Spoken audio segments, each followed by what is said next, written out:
ശ്യാം പിന്നെ റീമ ഭാര്യയും ഭർത്താവുമാണ്. രണ്ടുപേരും അവരുടെ മക്കളോടൊപ്പം മണാലിയിലാണ്. രാവിലെ ശ്യാമും റീമയും മാഗി വിറ്റുകൊണ്ടേയിരിക്കും. പിന്നെ വൈകുന്നേരമായതും രണ്ടുപേരും മോമോസ് വിൽക്കും.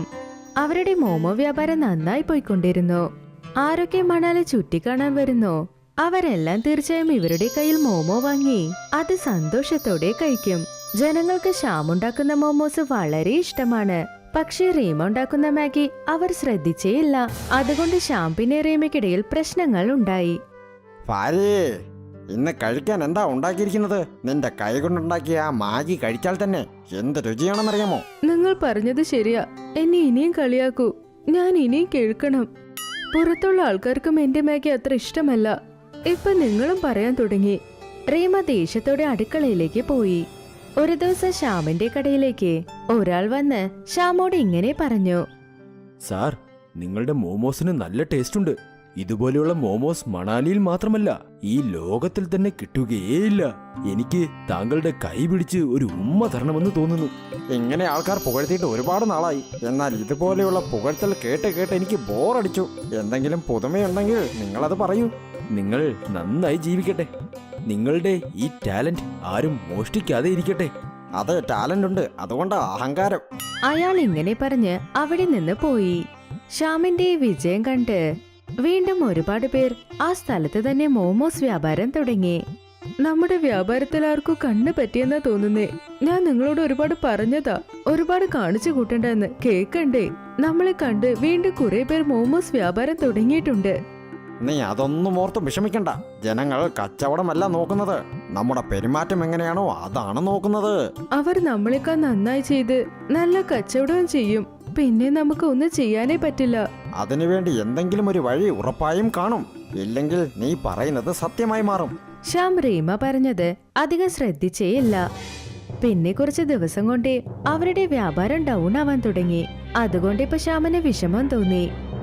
ശ്യാം ഒരു ദിവസം മാർക്കറ്റിൽ നിന്ന് കച്ചവടത്തിന് ആവശ്യമായ സാധനങ്ങൾ വാങ്ങിക്കൊണ്ടുവരുമ്പോൾ അവന് ആക്സിഡന്റ് ആയി. അതുകൊണ്ട് അവന് പരിക്കേറ്റിരുന്നു. വളരെ അധികം പരിക്കേറ്റത് കൊണ്ട് ശ്യാമിന് 3 മാസം വരെ കംപ്ലീറ്റ് ബെഡ് റെസ്റ്റ് വേണമെന്ന് ഡോക്ടർ പറഞ്ഞു. ഇനി ഇയാളെ നല്ലതുപോലെ ശ്രദ്ധിക്കണം. ഇയാളോട് പറയൂ, ആദ്യത്തെ പോലെ ജോലി ചെയ്യരുതെന്ന്. വിശ്രമം വേണം. ശ്യാമിന് പണിയെടുക്കാൻ പറ്റാത്തതുകൊണ്ട് വളരെയധികം വിഷമിച്ചു. അവൻ കുടുംബത്തിലെ കഷ്ടപ്പാട് കണ്ട് റീമയോട് ഇങ്ങനെ പറഞ്ഞു. നമ്മുടെ ജീവിതത്തിൽ ഇങ്ങനെയൊക്കെ സംഭവിച്ചല്ലോ. എനിക്ക് നിന്നെ സഹായിക്കാനും പറ്റിയില്ല. നീ തനിയെ ഇതെല്ലാം എങ്ങനെ നോക്കും? എനിക്ക് എൻ്റെ കുടുംബത്തിനെ തന്നെ സഹായിക്കാൻ പറ്റുന്നില്ലെന്ന അവസ്ഥ വന്നപ്പോൾ എനിക്ക് ഒരുപാട് വിഷമം തോന്നുന്നു. നിങ്ങൾ വീടിനെ കുറിച്ച് വിഷമിക്കണ്ട. നമ്മുടെ കുട്ടികളെ എന്റെ വീട്ടിലേക്ക് ഞാൻ അയച്ചിട്ടുണ്ട്. കുറച്ചു ദിവസം നിങ്ങളെ നോക്കി ഈ വീട് ഞാൻ നോക്കിക്കോളാം. ഒരുപക്ഷെ എനിക്കും നിന്നെ സഹായിക്കാൻ പറ്റിയിരുന്നെങ്കിൽ. റീമ അവളുടെ കച്ചവടം വീണ്ടും തുടങ്ങി. ശ്യാമിന്റെ സഹായമില്ലാത്തതുകൊണ്ട് അവൾക്ക് മാഗി മാത്രമേ ഉണ്ടാക്കി വിൽക്കാൻ സാധിച്ചുള്ളൂ. അങ്ങനെ വ്യാപാരം ഒരുവിധം പോയിക്കൊണ്ടിരുന്നു. ഒരു ദിവസം രാവിലെ റീമ അവളുടെ കട തുറന്നോ ഇല്ലയോ. അതേസമയം ആ സ്ഥലത്ത് ഒരു പാവപ്പെട്ട വയസ്സായ ആൾ ഭിക്ഷ ചോദിച്ചുകൊണ്ട് റീമയുടെ കടയിലേക്ക് വന്നു. ആ പാവപ്പെട്ട വയസ്സായ ആൾ റീമയെ കടയിൽ കണ്ട് ശ്യാമിനായി നോക്കിക്കൊണ്ടേയിരുന്നു. മോളെ, ഇവിടെ നല്ല രുചിയായിട്ട് മോമോസ് ഉണ്ടാക്കുന്ന ഒരു നല്ല യുവാവുണ്ടായിരുന്നല്ലോ. അവൻ എവിടെ പോയി? അവൻ എനിക്ക് മോമോസ് തന്ന് ഒരുപാട് ദിവസമായി മോളെ. അദ്ദേഹം എന്റെ ഭർത്താവാണ്. അദ്ദേഹത്തിനെ കുറിച്ച് ദിവസം മുന്നേ ആക്സിഡന്റ് ആയി. അതുകൊണ്ട് ഞങ്ങളിപ്പോ മാഗി മാത്രമേ വിൽക്കുന്നുള്ളൂ. ഞാൻ നിങ്ങൾക്ക് മാഗി ചെയ്തു തരാം. നിങ്ങൾ അത് കഴിച്ചോളൂ. റീമ പാവപ്പെട്ട വയസ്സായാൾക്ക് മാഗി ഉണ്ടാക്കി കൊടുത്തു. മാഗി കഴിച്ചതും അദ്ദേഹം ഇങ്ങനെ പറഞ്ഞു. കൊള്ളാം. ഇതുപോലെ രുചിയുള്ളൊരു മാഗി ഞാൻ കഴിച്ചിട്ടേയില്ല.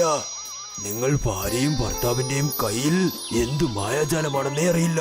ദൈവം നിങ്ങൾക്ക് ഒരു കുറവും വരാതെ നോക്കിക്കോളും. ആ വയസ്സായാൾ പറഞ്ഞത് കേട്ട് റീമയ്ക്ക് സന്തോഷം തോന്നി. പിന്നെ മാഗിയുടെ പൈസയും ചോദിച്ചു. വളരെ നന്ദി. ശരി, മാഗിക്കായി പൈസ തരൂ. പണമോ? എന്തു പണം? ഞാൻ ഒരിക്കലും നിന്റെ ഭർത്താവിന് പണം കൊടുത്തിട്ടേയില്ല. ഞാൻ എപ്പോൾ ഇവിടേക്ക് വരുമ്പോഴും അവൻ എനിക്ക് ഫ്രീ ആയിട്ട് മോമോസ് തരും. അതിരാവിലെ വന്ന് ഇയാൾ എന്റെ ദിവസം തന്നെ നശിപ്പിച്ചു. ഇനി ഇന്നത്തെ ദിവസം തന്നെ പോക്കായിരിക്കും. ആ പാവപ്പെട്ട വയസ്സായാൾ അവിടെ നിന്ന് പോകുമ്പോൾ പെട്ടെന്ന് നിന്ന് ഇങ്ങനെ പറഞ്ഞു. ഞാൻ നിന്റെ ഭർത്താവിന്റെ കൈകൊണ്ട് മോമോസ് കഴിച്ചിട്ട് അവന് ഒരു മാന്ത്രിക രക്ഷ എപ്പോഴും കൊടുക്കുമായിരുന്നു. അതുകൊണ്ടാണ് നിങ്ങളുടെ കടയിൽ നല്ലതുപോലെ കച്ചവടം നടന്നു വന്നിരുന്നത്. അതിലൊന്നു വേണമെങ്കിൽ നിനക്കും ഞാൻ തരാം. ആ വയസ്സായാൾ തന്റെ സഞ്ചിയിൽ നിന്ന് ഒരു ചരട് പുറത്തെടുത്ത് ഇങ്ങനെ പറഞ്ഞു. ഈ രക്ഷ നീ നിന്റെ ഈ കടയിൽ കെട്ടിയിട്. അപ്പോൾ കച്ചവടം എങ്ങനെ നടക്കുന്നെന്നും കണ്ടു. എന്ത് ചരട്? അദ്ദേഹം ഇതിനെക്കുറിച്ച് എന്നോട് സംസാരിച്ചതേ ഇല്ലല്ലോ. ഇതാ, ഇന്നു മുതൽ മാഗിയും മോമോസും ഒരുമിച്ച് ഉണ്ടാക്കി വിൽക്കാൻ തുടങ്ങൂ. നീ മാഗി വളരെ നന്നായി ഉണ്ടാക്കുന്നു. നിന്റെ ഭർത്താവിന്റെ സഹായം കൊണ്ട് മാഗിയും പിന്നെ മോമോസും ഒരുമിച്ചാക്കി അത് നല്ല രീതിയിൽ കച്ചവടം ചെയ്യ്. ഇങ്ങനെ പറഞ്ഞ് ആ വയസ്സായാൾ അവിടെ നിന്ന് പുറപ്പെട്ടു പോയി. റീമ വീട്ടിലേക്ക് പോയതും ശ്യാമിനോട് സംഭവിച്ചതെല്ലാം പറഞ്ഞു. ശ്യാം എല്ലാം കേട്ടുകൊണ്ട് ഇങ്ങനെ പറഞ്ഞു.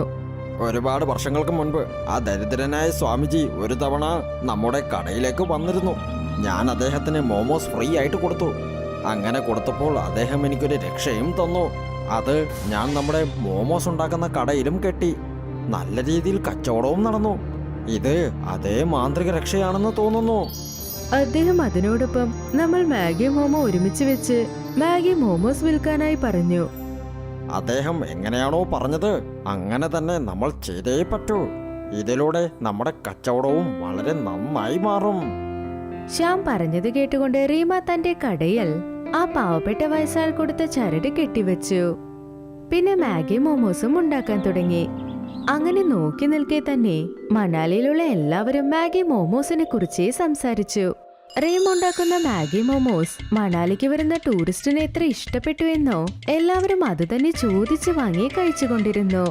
മറ്റുള്ള മോമോസ് വ്യാപാരികളെല്ലാം അവരുടെ കട പൂട്ടി അവിടെ നിന്ന് തന്നെ പോയി. ഇപ്പൊ ശ്യാമിന്റെ ആരോഗ്യവും ആദ്യത്തേക്കാൾ കുറച്ച് ഭേദമായി. ഇനി ഞാനും നിന്നെ സഹായിക്കാം. നമ്മുടെ കച്ചവടം വളരെ നന്നായി മുൻപോട്ട് പോകും. നമ്മുടെ മാഗി മോമോസ് എല്ലാവർക്കും ഒരുപാട് ഇഷ്ടമാണ്. അതുകൊണ്ട് നമുക്ക് നമ്മുടെ തള്ളുവണ്ടി ഒരു ക്യാൻറ്റീനായി മാറ്റിയാൽ നന്നായിരിക്കും. അതിൽ നമുക്ക് വിധവിധമായ മാഗി മോമോസ് ഉണ്ടാക്കാം. നമുക്കും ഒരുപാട് ലാഭം കിട്ടും. ക്യാൻറ്റീൻ മാത്രമല്ല, നമുക്ക് മോമോസിന്റെ ഒരു ഫാക്ടറി തന്നെ തുടങ്ങാൻ പറ്റും. നീ നമ്മുടെ കുടുംബത്തിനെ വളരെ നന്നായി തന്നെ നോക്കി. ഞാൻ അവിടെ ഇല്ലാതെ ഇരുന്നിട്ട് പോലും ഇതെല്ലാം ഓർക്കുമ്പോൾ തന്നെ എനിക്ക് അഭിമാനം തോന്നുന്നു. ശ്യാമും റീമയും ചേർന്ന് ഒരു വലിയ മോമോസ് ക്യാൻറ്റീൻ ആരംഭിച്ചു. ഇപ്പൊ അവരുടെ വ്യാപാരം മുന്നേറ്റേക്കാൾ വളരെ നന്നായി പോകുന്നു. ഇപ്പൊ വീണ്ടും അവരുടെ കുടുംബത്തോടൊപ്പം വളരെ സന്തോഷമായി ജീവിച്ചു. ഈ കഥ കമലേശ്പുരം ഗ്രാമത്തിന്റെ കഥയാണ്. അവിടെ സാവിത്രി തന്റെ മക്കളോടൊപ്പം ജീവിച്ചു വന്നു. സാവിത്രി ഒരു സർക്കാർ സ്കൂളിലെ ടീച്ചറായിരുന്നു. വയസ്സധികമായതുകൊണ്ട് റിട്ടയർഡ് ആകേണ്ട സമയം എത്തി. അവരുടെ മരുമകൻ രോഹൻ അവരുടെ വീട്ടിൽ തന്നെയായിരുന്നു താമസം. പിന്നെ ലക്ഷ്മി അവരുടെ ഒരേ ഒരു മകളാണ്. ഞാൻ വീട്ടിലെ മരുമകനാണ്. അതുകൊണ്ട് വീട്ടിലുള്ള എല്ലാ കാര്യം എന്നെ കൊണ്ട് നോക്കാൻ പറ്റില്ല. ദിവസം മുഴുവൻ TV നോക്കിക്കൊണ്ടിരിക്കുക, ജോലിയും കൂലിയും ഇല്ലാതെ കറങ്ങി നടക്കുക. ഇത് തന്നെ നിങ്ങളുടെ ജോലിയായി മാറിയിരിക്കുകയാണ്. നിന്റെ അമ്മ മാത്രം അങ്ങനെ എന്താ ചെയ്തത്? ഇപ്പോഴും അവര് വീട്ടിൽ വെറുതെ ഇരിക്കുകയാണ്. ഭക്ഷണം മാത്രമല്ല അവർ കഴിക്കുന്നത്. അപ്പോഴാണ് അവരുടെ ശ്രദ്ധയിൽ വാതിൽക്കൽ നിൽക്കുന്ന അമ്മയെ അവർ കണ്ടത്. അവരെ കണ്ടിട്ട് ലക്ഷ്മി അവരുടെ അടുത്തേക്ക് ചെന്നു. എന്നിട്ട് അവൾ പറഞ്ഞു, അമ്മേ, നിങ്ങൾ എത്തിയോ? എന്താ നിങ്ങളൊന്നും പറയാത്തത്? ഞാൻ കുറച്ചു ദിവസം എന്റെ അമ്മയുടെ വീട്ടിലേക്ക് പോകാൻ ആഗ്രഹിക്കുന്നു. മരുമകനോട് പറയ്, എന്നെ അവിടെ കൊണ്ടുവന്ന് വിടാൻ പറ.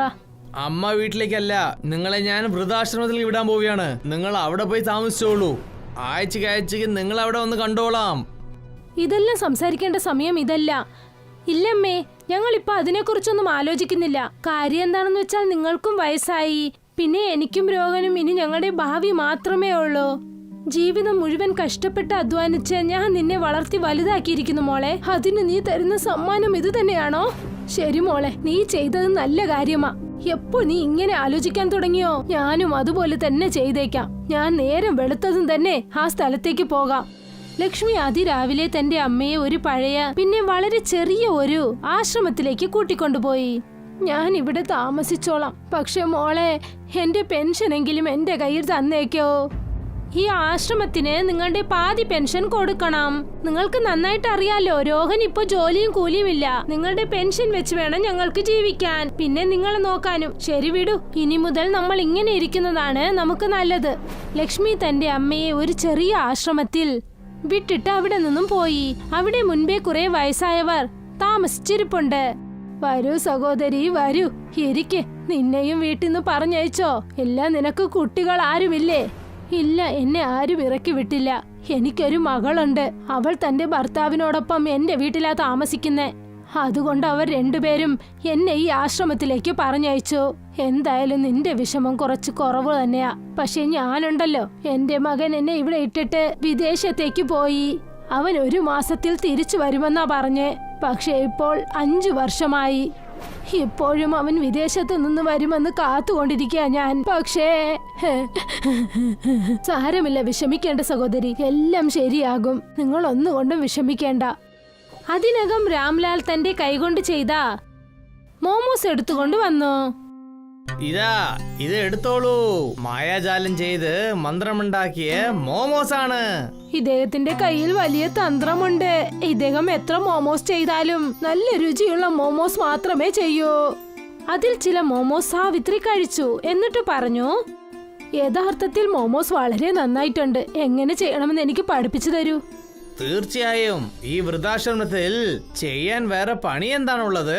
വയസ്സാകുന്നോണ്ട് എന്റെ കാഴ്ചയും കുറവായിക്കൊണ്ടിരിക്കുകയാണ്. എന്നെയും എന്റെ വീട്ടിലുള്ള പിള്ളേര് എന്നെ പുറത്താക്കി കഴിഞ്ഞു. കുട്ടികളുടെ കൂടെ ജീവിച്ചാലേ അച്ഛൻ അമ്മയ്ക്ക് എപ്പോഴും സന്തോഷമേ ഉണ്ടാവുള്ളൂ. ശരി, നമുക്ക് വേറെ കാര്യങ്ങളെ പറ്റി സംസാരിക്കാം. ഇങ്ങനെ കുറെ ദിവസങ്ങൾ അവിടെ കഴിഞ്ഞുപോയി. സാവിത്രി ആശ്രമത്തിൽ വളരെ സന്തോഷത്തോടെ കഴിഞ്ഞുകൂടാൻ പഠിച്ചു. ഒരു ദിവസം വെയിൽക്കാലത്ത് ഭയങ്കര വെയിലിൽ ആശ്രമത്തിന്റെ പുറത്ത് ഒരു ബ്രാഹ്മണൻ വന്ന് നിൽക്കുന്നുണ്ടായിരുന്നു. നല്ല ദാഹമുണ്ടായിരുന്നു. ആരെങ്കിലും ഉണ്ടോ? ദാഹം കൊണ്ട് എന്റെ തൊണ്ട വരണ്ടു പോകുന്നുണ്ട്. എനിക്ക് മാത്രം വെള്ളം കിട്ടിയില്ലെങ്കിൽ എന്റെ ജീവൻ ഇവിടെ തന്നെ പോകും തോന്നുന്നു. ആ ബ്രാഹ്മണന്റെ ശബ്ദം കേട്ട് രാംലാലും സാവിത്രിയും അവിടേക്ക് വന്നു. ഇദ്ദേഹത്തിന് മയക്കം വരുന്നെന്നാ തോന്നുന്നേ. രാംലാൽ ചേട്ടാ, അകത്ത് പാനയിൽ തണുത്ത വെള്ളമുണ്ടാകും. ചെന്നത് എടുത്തോണ്ട് വരൂ. അങ്ങനെ പാനയിൽ ബിസ്ക്കറ്റ് ഉണ്ടാകും. ശരി, ഇപ്പൊ തന്നെ വരാം. രാംലാൽ ചെന്ന് ബിസ്ക്കറ്റും വെള്ളവും കൊണ്ടുവന്നു. സാവിത്രി ആ ബ്രാഹ്മണന് തന്റെ കൈ കൊണ്ട് വെള്ളം നൽകി. അപ്പോഴാണ് അദ്ദേഹത്തിന് ജീവൻ വന്നത്. നിനക്ക് വളരെ നന്ദിയുണ്ട് മകളെ. നീ മാത്രം ഇല്ലെങ്കിൽ എന്റെ കഷ്ടം വല്ലാതെ ആയിട്ടുണ്ടാവും. നിങ്ങൾ ഈ വെയിലിൽ എവിടെ നിന്നാണ് വരുന്നത് സ്വാമി? പിന്നെ എന്തിനു വേണ്ടിയാ ഇങ്ങോട്ട് വന്നത്? കാട്ടിന്റെ ഉള്ളിൽ പോകുന്ന വഴിയിൽ ഒരു കാട്ടുമൃഗം എന്നെ ആക്രമിച്ചു. അതുകൊണ്ടാണ് എനിക്ക് ഇങ്ങനത്തെ ഒരു സ്ഥിതി വന്നത്. നിങ്ങൾ വേണമെങ്കിൽ കുറച്ചു ദിവസം ഈ വൃദ്ധാശ്രമത്തിൽ താമസിക്കാലോ. സന്യാസികൾ എപ്പോഴും എവിടെയും താമസിക്കില്ല. ഞാനിവിടെ പോയേ പറ്റുള്ളൂ. പക്ഷെ നിങ്ങളുടെ സഹായത്തിന് പകരം ഞാൻ നിങ്ങൾക്ക് ഒരു ആശീർവാദം തരികയാണ്. ഈ ആശ്രമത്തിൽ എല്ലാവർക്കും ഏത് സാധനം അധികം ഇഷ്ടമാണോ ആ സാധനത്തിന്റെ മരം ഈ സ്ഥലത്ത് നിന്ന് വളരും. അത് നിങ്ങൾ കഴിച്ചാൽ നിങ്ങൾക്ക് അധിക ശക്തിയും ബലവും കിട്ടും. അത്ഭുതമായ ശക്തിയും കിട്ടും. അതുകൊണ്ട് നിങ്ങൾ എല്ലാവർക്കും നല്ല ജോലിയും ചെയ്യാൻ പറ്റും. ഇത് പറഞ്ഞിട്ട് ബ്രാഹ്മണൻ അവിടെ നിന്നും പോയി. രാംലാലും സാവിത്രിയും ആശ്രമത്തിനകത്തേക്ക് പോയി. രൂപ്മതി അവരെ വിളിച്ചു. അവരെന്തു പറഞ്ഞെന്നാൽ, അല്ല ഇവിടെ നോക്കിയേ, എന്താ ഇത്? വളരെ അത്ഭുതമായിരിക്കുന്നു. ദൈവമേ, ഇതെന്തൊരു ലീലയാ! നമ്മുടെ ആശ്രമത്തിലുണ്ടായിരുന്ന ഒരു സാധാരണ മരം മോമോസ് മരമായി മാറിയിരിക്കുന്നു.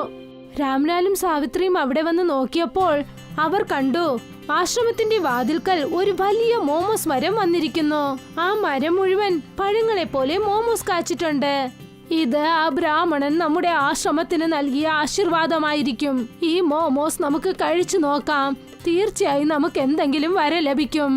എന്തിനാ സംസാരിച്ചോണ്ടിരിക്കുന്നത്? ഞാൻ ഇപ്പൊ തന്നെ ആ മരത്തിൽ പോയി എല്ലാ മോമോസും പറിച്ചു കൊണ്ടുവരാം. രാംലാൽ മോമോസ് മരത്തിൽ നിന്നും പഴം പറിച്ചു കഴിച്ചു നോക്കി. കുറച്ചു സമയത്തിനകം അവർക്ക് എല്ലാവർക്കും നല്ല ശക്തി ലഭിച്ചു. മോമോസ് മരത്തിൽ നിന്നും മോമോസ് കഴിച്ചത് കൊണ്ട് അവർക്കകത്ത് മാറ്റങ്ങളുണ്ടായി. എന്റെ ശരീരത്തിൽ നല്ല ശക്തി ഉണ്ടായിട്ടുണ്ട്. ഈ മായ മോമോസ് അതിന്റെ ജോലി ചെയ്യാൻ തുടങ്ങിയെന്ന് തോന്നുന്നു. നിങ്ങൾ പറഞ്ഞത് വളരെ ശരിയാ. സാവിത്രി ഇങ്ങനെ പറഞ്ഞതും അവര് കാറ്റത്ത് പറക്കാൻ തുടങ്ങി. അത് കണ്ടിട്ട് രാംലാലും രൂപ്മതിയും അതിശയിച്ചു പോയി. എന്താ ഇത്? ഇതെങ്ങനെ സംഭവിച്ചത്? എനിക്കിതുവരെ ഒന്നും പറ്റുന്നില്ലല്ലോ. രൂപ്മതി ഇങ്ങനെ പറഞ്ഞതും തന്നെ അവർ തന്റെ കൈ അനക്കി. അവരുടെ കൈയുടെ മുൻപിലായി പണക്കെട്ടുകൾ വന്നു. കണ്ടില്ലേ, നിന്റെ ശക്തി കൊണ്ട് കുറെ പണം കിട്ടിയിട്ടുണ്ട്. ശരിക്കും നീ ഒരു ഭാഗ്യശാലി തന്നെയാണ്. ഇതുകൊണ്ട് നമുക്ക് കുറെ സാധനങ്ങൾ വാങ്ങി വെക്കാം. ചേട്ടാ, നിങ്ങളുടെ കൈവശം ഏത് രീതിയിലുള്ള ശക്തിയാ ഉള്ളേ? രാംലാൽ തന്റെ കൈ അനക്കാൻ തുടങ്ങിയതും അവിടെ ഒരുപാട് രീതിയിലുള്ള ആഹാര സാധനങ്ങൾ ഉണ്ടായി. ഒരുപാട് ദിവസമായി നമ്മൾ നല്ല രുചിയുള്ള ആഹാരം കഴിച്ചിട്ട്. അവരുടെ ശക്തികളെക്കുറിച്ച് അവർ മനസ്സിലാക്കിയതും തന്നെ അവിടേക്ക് സർക്കാരിന്റെ വകയായിട്ട് ഒരു വലിയ ഓഫീസറും വ്യാപാരിയും വന്നു. എന്നിട്ട് പറഞ്ഞു, ഈ ആശ്രമം ഞങ്ങൾ മൂടാന്ന് വിചാരിക്കുന്നുണ്ട്. ഇത് പൊട്ടിച്ചിട്ട് ഞങ്ങൾ വലിയ ഹോട്ടൽ കെട്ടാൻ പോവുകയാണ്. ശരിയാണ് പറഞ്ഞത്. ഈ കിഴവൻ കിഴവിക്കൊക്കെ ഇവിടെ എന്താ ജോലി? ആവശ്യമില്ലാതെ ഞങ്ങളുടെ നേരം കളയാൻ പാടില്ല. ഇവിടുന്ന് ഗാലി ചെയ്തോളൂ. അവരിങ്ങനെ സംസാരിക്കുന്നത് സാവിത്രി കേട്ടതും തന്നെ സാവിത്രി അവർ രണ്ടുപേരുടെ കഴുത്തിലും പിടിച്ചു. എന്നിട്ട് അവർ ബ്രാഹ്മണൻ നൽകിയ വരം ഉപയോഗിച്ച് കാറ്റത്ത് അവരെയും കൊണ്ട് പറക്കാൻ തുടങ്ങി. ഇത് കണ്ട് രണ്ടുപേരും പേടിച്ചു പോയി. രക്ഷിക്കൂ, രക്ഷിക്കൂ, ഇവളൊരു ശൂന്യകാരിയാണ്, ഞങ്ങളെ രക്ഷിക്കൂ. അയ്യോ, ഞങ്ങൾക്ക് ഇനി ഒരു ആശ്രമവും വേണ്ട. ഞാൻ എന്റെ വീട്ടിലേക്ക് തന്നെ പോകുന്നുമില്ല. എന്നെ വിട്, എന്നെ വിട്ടേക്ക്. ഹൈറ്റ് എന്ന് വെച്ചാൽ എനിക്ക് വല്ലാതെ പേടിയാണ്. എന്നെ വിട്, എന്നെ വിട്ടേക്ക്, എന്നെ വിട്ടേക്ക് അമ്മുമ്മേ. അവരിങ്ങനെ പുലമ്പാൻ തുടങ്ങിയതും സാവിത്രി അവരെ താഴേക്ക് ഇറക്കി. പിന്നെ സാവിത്രിയും അവിടെ ഇറങ്ങി നിന്നു. എന്റെ ദൈവമേ, ഇവിടെ എന്താ സംഭവിക്കുന്നത്? ഓടിക്കോ. കുടുംബം ഞങ്ങളെ വീട്ടിൽ നിന്ന് തന്നെ തുരത്തി. ഇപ്പൊ നിങ്ങൾ ഞങ്ങളെ തുരത്താൻ വന്നിരിക്കുകയാണോ? ഇനി എങ്ങനെ സംഭവിക്കാൻ ഞാൻ വിടില്ല. എല്ലാ സ്ഥലത്തും ഇതുപോലെയുള്ള ന്യായം ഞങ്ങൾ കൊണ്ടുവന്നേ തീരൂ. പിന്നെ ജനങ്ങളെ ഞങ്ങൾ സഹായിക്കും. അതുമാത്രമല്ല, ഞങ്ങൾ ഒരുപാട് വൃദ്ധാശ്രമങ്ങൾ റെഡിയാക്കും. അങ്ങനെ 3 പേരും ചേർന്ന് എല്ലാരെയും സഹായിച്ചു. രൂപ്മതി ആർക്കൊക്കെ പണം, കാശ്, തുണിയില്ലയോ എല്ലാരെയും സഹായിച്ചു. രാംലാൽ തന്റെ ശക്തി ഉപയോഗിച്ച് ജനങ്ങൾക്ക് നല്ല രുചിയുള്ള ആഹാരം നൽകി. പിന്നെ സാവിത്രി തന്നോടൊപ്പം ആ ആശ്രമത്തിൽ ആരുമില്ലാത്തവരെ തന്നോടൊപ്പം ചേർത്തു. പിന്നെ വളരെ സന്തോഷത്തോടെ അവിടെ ജീവിക്കാൻ തുടങ്ങി. ഉത്തരാഖണ്ഡിലെ ഒരു ഗ്രാമത്തിൽ കമലേഷ് തന്റെ ഭാര്യയോടും മകൾക്കുമൊപ്പം ജീവിച്ചിരുന്നു. അയാൾ ദിവസവും കഷ്ടപ്പെട്ട് കൂലിപ്പണി ചെയ്ത് തന്റെ കുടുംബത്തിനെ നല്ല രീതിയിൽ നോക്കിയിരുന്നു. അയാൾക്കൊരു മകളുണ്ടായിരുന്നു, പേര് ഡോളി. അവളിപ്പോൾ ഹൈസ്കൂളിലായിരുന്നു പഠിച്ചിരുന്നത്. ഡോളിക്ക് ഇപ്പോൾ ബോർഡ് എക്സാം വരാൻ പോകുന്നു. അതുകൊണ്ട് കമലേഷ് പകലും രാത്രിയും ജോലി ചെയ്ത് ഡോളിയുടെ സ്കൂൾ ട്യൂഷൻ ഫീസ് അടച്ചു. എന്നാൽ ഡോളിക്ക് പഠനത്തിൽ ഒരു ശ്രദ്ധയും ഇല്ലായിരുന്നു. ഡോളി ദിവസം മുഴുവനും മൊബൈൽ ഗെയിംസ് കളിച്ചുകൊണ്ടിരുന്നു, അല്ലെങ്കിൽ തന്റെ ഫ്രണ്ട്സുമായി ഓൺലൈൻ ചാറ്റിംഗ് ചെയ്തുകൊണ്ടിരിക്കും. അവളുടെ ദിവസം മുഴുവനും മൊബൈലിൽ തന്നെ പോയിരുന്നു. അവൾ അവളുടെ ബുക്കുകൾ തൊട്ടു നോക്കിയിട്ട് തന്നെ പല മാസങ്ങളായി കാണും. എപ്പോൾ നോക്കിയാലും മൊബൈലിൽ തന്നെ. കുറച്ചെങ്കിലും പോയി പഠിക്കേ. നിന്റെ അമ്മയും ഞാനും ദിവസം മുഴുവനും കഷ്ടപ്പെട്ട് നിന്നെ പഠിപ്പിക്കുവാണ്. എന്നാൽ നീയോ എപ്പോൾ നോക്കിയാലും മൊബൈലിൽ തന്നെ നോക്കിയിരിക്കും. റിസൾട്ടിൽ മാർക്ക് കുറഞ്ഞാൽ അതിനുശേഷം നിനക്കും നിന്റെ മൊബൈലിനും എന്ത് പറ്റുന്നെന്ന് കണ്ടോ? അയ്യോ, അച്ഛനും തുടങ്ങിയോ? രാവിലെ തന്നെ തുടങ്ങിക്കോളും. അച്ഛനെന്താ ജോലിക്ക് പോകാൻ സമയമായില്ലേ? ഡോളിക്കും കമലേഷിനും ഇടയിൽ വഴക്കുണ്ടാകാൻ തുടങ്ങി. അപ്പോഴാണ് അവരുടെ വീട്ടിലേക്ക് അവരുടെ ലാൻഡ് ലോർഡ്, അതായത് ആ വീടിന്റെ ഓണർ വന്നത്. കമലേഷ്, എന്തൊക്കെയുണ്ട്? 3 മാസമായി താൻ വാടക തന്നിട്ട്. എപ്പോൾ തരാനാണ് ഉദ്ദേശം? ഈ മാസത്തെയും കൂടെ ചേർത്ത് 3 മാസത്തെ ഉണ്ട്. പിന്നെ 15,000 രൂപ ഡെപ്പോസിറ്റും തരണം, അല്ലെങ്കിൽ വീടൊഴിഞ്ഞ് പൊക്കോ. സാർ, അത്രയും പണം ഞാൻ എവിടെ നിന്നും ഉണ്ടാക്കാനാ? ഞാൻ വേണമെങ്കിൽ 3 മാസത്തെ വാടക തരാം. എന്നാൽ 15,000 രൂപ ഞാൻ എവിടെ നിന്നും ഉണ്ടാക്കാനാണ്? അതൊന്നും എനിക്കറിയണ്ട. താൻ പോയാൽ വേറെ ആളുണ്ട്, അവർ ഡെപ്പോസിറ്റും തരാൻ ഒരുക്കമാണ്. ഇങ്ങനെ പറഞ്ഞ് ഹൗസ് ഓണർ അവിടെ നിന്നും പുറപ്പെട്ടു പോയി. കമലേഷും അയാളുടെ കുടുംബവും വളരെ വിഷമത്തോടെ അവർ അവിടെ നിന്നു. ഡോളിയുടെ അച്ഛാ, ഇപ്പോൾ നമ്മൾ എന്തു ചെയ്യും? നമ്മുടെ അടുത്ത് വേറെ ഒരു മാർഗവുമില്ലല്ലോ. എന്തെങ്കിലും സഹായം ചോദിക്കാൻ നമുക്കാണെങ്കിൽ ബന്ധുക്കളും ഇല്ല. അയ്യോ, എന്തു ചെയ്യണമെന്നേ അറിയില്ല. ഇതിനെക്കുറിച്ച് ചിന്തിക്കുമ്പോൾ എനിക്ക് തല കറങ്ങുന്നു. ഇങ്ങനെ പറഞ്ഞ് കമലേഷ് കൂലി ജോലി ചെയ്യാനായി അവിടെ നിന്നും പുറപ്പെട്ടു. കമലേഷ് കൂലി ജോലി ചെയ്യാനായി ആ സ്ഥലത്തിലേക്ക് പോയപ്പോൾ അവിടെ നോക്കുമ്പോൾ തന്നോടൊപ്പം ജോലി ചെയ്തിരുന്ന മറ്റു കൂലിക്കാരെല്ലാം അവരുടെ ലഗേജുമായി പുറപ്പെടുന്നത് കണ്ടു. അതിരാവിലെ ആരെയാണാവോ കണി കണ്ടത്? എന്റെ അവസ്ഥ കണ്ടോ? അയ്യോ, എന്തുപറ്റി? ജോലി ചെയ്യുന്നവരൊക്കെ എവിടെ പോയി? എവിടെ പോകാനാ? അവരവരുടെ വീട്ടിലേക്ക് പോകുന്നു. ഓണർ എല്ലാവരെയും ജോലിയിൽ നിന്ന് പുറത്താക്കി. അയാൾ പറഞ്ഞതൊക്കെ കേട്ടതും കമലേഷ് വേഗത്തിലൂടെ കോൺട്രാക്ടറിന്റെ അടുത്ത് പോയി ഇങ്ങനെ പറഞ്ഞു. അയ്യോ സാർ, താങ്കൾ ഇങ്ങനെ ചെയ്താൽ ഞങ്ങൾ എവിടെ പോകും? എന്റെ വീട്ടിൽ എനിക്കൊരു കുഞ്ഞുണ്ട് സാർ. അതിന് ഞാനെന്ത് ചെയ്യാനാണ്? ഞാനെന്താ മനഃപൂർവ്വം ജോലി നിർത്തിയതാണോ? ആർക്കാണോ സ്ഥലമുള്ളത് അവർക്ക് നല്ല കച്ചവടമില്ലാന്ന് പറഞ്ഞ് അവരാണ് ജോലി നിർത്താൻ പറഞ്ഞത്. കോൺട്രാക്ടർ സാർ, താങ്കളുടെ കയ്യിൽ വേറെ എന്തെങ്കിലും ജോലിയുണ്ടോ? ദയവ് ചെയ്ത് പറയൂ, ഇല്ലെങ്കിൽ എന്റെ കുടുംബം തെരുവിലാകും. അയ്യോ, വേറെ എന്ത് ജോലിയാ? താൻ വിദേശത്ത് വല്ലതും പോയി ജോലി അന്വേഷിക്കേ. എന്നോട് ക്ഷമിക്കൂ. കമലേഷ് കോൺട്രാക്ടർ പറഞ്ഞത് കേട്ട് മനം നൊന്ത് അവിടെ നിന്നും പോയി. അയാൾ വഴിയിലുള്ള ഒരു ക്ഷേത്രത്തിലിരുന്ന് നല്ലതുപോലെ ചിന്തിച്ചുകൊണ്ടേയിരുന്നു. അയ്യോ ദൈവമേ, എന്റെ കുടുംബത്തിനെയും കുഞ്ഞിനെയും ഞാൻ എങ്ങനെ നോക്കും? ദൈവമേ സഹായിക്കൂ, എന്തെങ്കിലും ഒരു വഴി കാണിച്ചു തരൂ, ഒരു വഴി കാണിച്ചു തരൂ. അതേ സമയം തന്നെ ഒരാൾ ക്ഷേത്രത്തെ നോക്കി വളരെ പരിഭ്രമത്തോടെ ഓടി വന്നുകൊണ്ടേയിരുന്നു. അയാൾ ആ ക്ഷേത്രത്തിന്റെ പിന്നിലും പോയി ഒളിച്ചു നിന്നു. അയാളെ ഒരുപാട് ആൾക്കാർ പിന്തുടർന്നു വരുന്നുമുണ്ടായിരുന്നു. ഓ, ഇയാളിത് എവിടെ പോയി? എടോ, വെളിയിൽ വാടോ, വാടോ. വാടാ, അവൻ ആ വശത്ത് കാണും, അവിടെ പോയി നോക്കാം. അതുവഴി ഓടിപ്പോകുന്നത് ഞാൻ കണ്ടു. കമലേഷ് അയാൾ ഒളിച്ചു നിൽക്കുന്നത് കണ്ട് അയാളോട് സംസാരിക്കാനും തീരുമാനിച്ചു. എന്തുപറ്റി? താൻ എന്ത് മോഷ്ടിച്ചാ ഓടുന്നത്? എല്ലാവരും തന്റെ പിറകെയുണ്ടല്ലോ. ഞാൻ മോഷ്ടാവൊന്നുമല്ല. എനിക്ക് പ്ലാസ്റ്റിക് ഉണ്ടാക്കുന്നൊരു ഫാക്ടറി ഉണ്ട്. ഗവൺമെന്റ് അത് ബാൻ ചെയ്തു. അതുകൊണ്ട് ജനങ്ങൾ എന്നെ അടിക്കാൻ തുരത്തിക്കൊണ്ടേ വരുവാ. അവർ പറയുന്നത് പ്ലാസ്റ്റിക് ഉപയോഗിച്ച് പ്രകൃതി ഞാൻ നശിപ്പിക്കുവാണത്രേ. അതെ, നിങ്ങൾ കാരണമാണ് അന്തരീക്ഷം മലിനമാകുന്നത്. പോയിക്കോ, ഇതിൽ തന്നെ ഞാൻ സഹായിക്കുകയേ ഇല്ല. ഇങ്ങനെ പറഞ്ഞ് കമലേഷ് അവിടെ നിന്നും പുറപ്പെട്ടു പോയിക്കൊണ്ടേയിരുന്നു. അപ്പോൾ കൈലാസ് കമലേഷിനെ വിളിച്ച് ഇങ്ങനെ പറഞ്ഞു. ഒന്ന് നിൽക്കൂ, ഞാൻ പറയട്ടെ. കുറച്ചു ദിവസം ഞാൻ തന്റെ വീട്ടിൽ വന്ന് ഒളിച്ചിരിക്കട്ടെ. ജനങ്ങളെല്ലാം ശാന്തരാകുന്നതും ഞാൻ തിരിച്ചു പോയേക്കാം. എന്നിട്ട് വേറെ ബിസിനസ്സും തുടങ്ങാം. ആ, എന്റെ വീട്ടിലുള്ളവർക്ക് പോലും എനിക്ക് ഭക്ഷണം കൊടുക്കാൻ പറ്റുന്നില്ല. അതിന്റെ ഇടയിൽ നിങ്ങളെയും കൂടെ ഞാൻ എങ്ങനെ നോക്കാനാ? കമലേഷ് അവിടെ നിന്നും പുറപ്പെട്ടു പോയി. അയാൾ വീട്ടിലേക്ക് പോയി നടന്ന സംഭവങ്ങളെല്ലാം ഭാര്യയോടും മകളോടും പറഞ്ഞു. ഇപ്പോൾ നമ്മൾ എന്ത് ചെയ്യും? ഡോളിയുടെ ബോർഡ് എക്സാമും ഇങ്ങടുക്കാറായി. നമ്മുടെ വീട്ടിലെ കഷ്ടപ്പാട് കാരണം നമ്മുടെ മകൾ ഒരിക്കലും എക്സാമിൽ ഫെയിലാകാൻ പാടില്ല. ഡോളി ആ സമയത്ത് മൊബൈലിൽ ഗെയിം കളിക്കുകയായിരുന്നു. അച്ഛനും അമ്മയും സംസാരിക്കുന്നത് കേട്ട് ഡോളി ഇങ്ങനെ പറഞ്ഞു. അച്ഛാ, നമുക്ക് എന്തുകൊണ്ടൊരു പ്ലാസ്റ്റിക് വീടുണ്ടാക്കി അതിൽ താമസിച്ചുകൂടാ? പ്ലാസ്റ്റിക് വീടോ? എങ്ങനെ? പ്ലാസ്റ്റിക് നമ്മുടെ പ്രകൃതിക്ക് തന്നെ ദോഷമാ. ഇന്ന് ഞാൻ ഒരാളെ കണ്ടു. അയാളെ ഒരുപാട് പേർ തിരുത്തുകയായിരുന്നു. എന്തുകൊണ്ടെന്നാൽ അയാളുടെ ഫാക്ടറി പ്ലാസ്റ്റിക് ഫാക്ടറിയാണ്. അച്ഛന് അയാളെ പരിചയമുണ്ടോ? നമുക്ക് അയാളുടെ ഫാക്ടറിയിൽ നിന്ന് കുറച്ച് പ്ലാസ്റ്റിക് എടുത്ത് അതുപയോഗിച്ച് നമുക്ക് തന്നെ ഒരു വീട് പണിയാമല്ലോ. പ്ലാസ്റ്റിക് ഒരിക്കലും അഴുകിപ്പോകില്ലെന്ന് ഞാനും കേട്ടിട്ടുണ്ട്.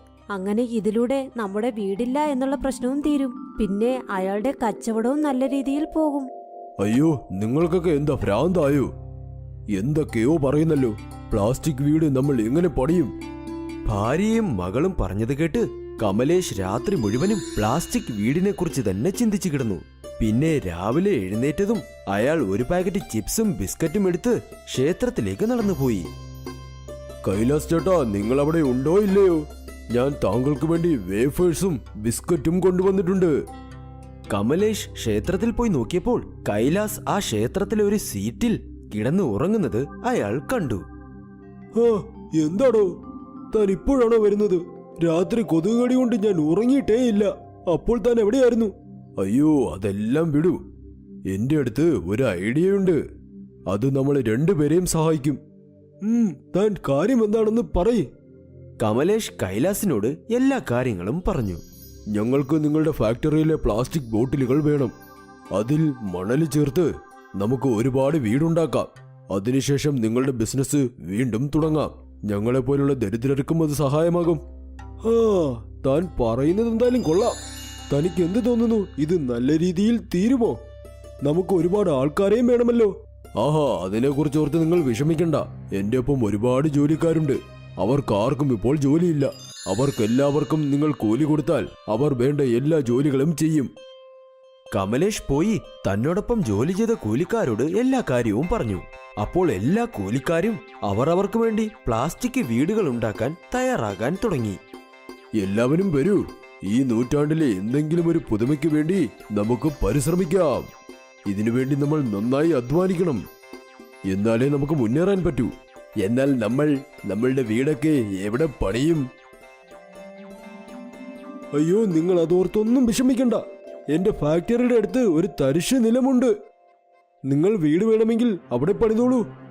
എല്ലാ കൂലിക്കാരും പ്ലാസ്റ്റിക് ബോട്ടിലുകളിൽ മണ്ണ് നിറച്ച് ഓരോ ബോട്ടിലിന് മുകളിൽ ഓരോ ബോട്ടിലായി അടുക്കി വെച്ചു. ഇങ്ങനെ അവർക്ക് വീട് നിർമ്മിക്കാനുള്ള ജോലികളും തുടങ്ങി. ഇങ്ങനെ കുറച്ചു നാളുകൾ കടന്നുപോയി. ഇപ്പോൾ എല്ലാ കൂലിപ്പണിക്കാരുടെയും വീടുകൾ തയ്യാറായിരുന്നു. എന്നാൽ അതേ സമയം തന്നെ ഒരു വലിയ വെള്ളപ്പൊക്കവും വന്നു. അയ്യോ, മഴ നന്നായി പെയ്യുന്നുണ്ട്. നമ്മുടെ പ്ലാസ്റ്റിക് വീട് മുങ്ങിപ്പോകുമെന്ന് തോന്നുന്നു. ഡാളി, സൂക്ഷിച്ചോണേ മോളെ. നാട് മുഴുവനും വെള്ളപ്പൊക്കത്തിൽ മുങ്ങി. വെള്ളം നമ്മുടെ വീട്ടിൽ കയറാതിരുന്നാൽ മതിയായിരുന്നു. പ്ലാസ്റ്റിക്കിന് നല്ല കട്ടി ഉണ്ടായിരുന്നതിനാൽ വെള്ളം വീടിനകത്തേക്ക് വന്നതേയില്ല. കുറച്ചു നേരത്തിന് ശേഷം മഴയും നിന്നു. നമ്മുടെ വീടിന് ഒന്നും പറ്റിയില്ല. എല്ലാ കൂലിപ്പണിക്കാരും അവരുടെ കുടുംബങ്ങളും എല്ലാവരും ഒരുപാട് സന്തോഷിച്ചു. അപ്പോഴാണ് ഡോളി അവിടെ വന്ന് ഇങ്ങനെ പറഞ്ഞത്. അച്ഛാ, ഇത് നോക്കൂ, എന്റെ റിസൾട്ട് ഇതാ വന്നു. ഞാൻ ഫസ്റ്റ് പ്ലേസിൽ വന്നിരിക്കുന്നു, കണ്ടോ? ഇത് കേട്ട് കമലേഷും കമലേഷിന്റെ ഭാര്യയും ഒരുപാട് സന്തോഷിച്ചു. അവർ അത് ഉത്സവം പോലെ ആഘോഷിച്ചു.